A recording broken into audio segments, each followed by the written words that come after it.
A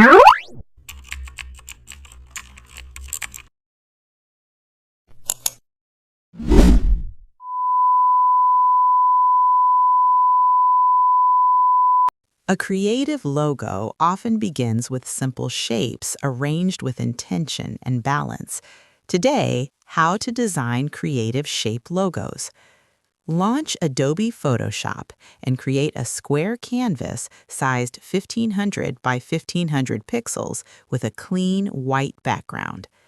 Select the Ellipse tool and draw a perfect circle in the center using a deep teal color.